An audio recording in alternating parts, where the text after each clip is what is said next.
everything you do in business life needs to be really strategic, meaning it's gotta make sense. When you're, who do you pitch an app to? You have an idea, but you can't code or create an app for crap, so you need to pitch a co-founder or a dev shop that you don't want to charge you a lot of money to actually build it. Then you need money. I already answered that. Then you need to get it out there. I already answered that.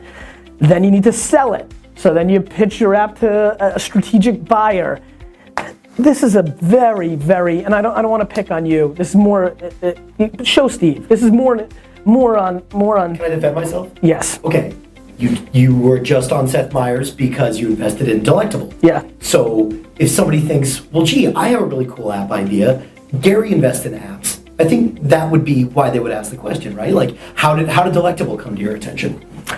A VC pitched Phil, who vets my deals. It's obviously in the wine space, so it came with context. Steve is saving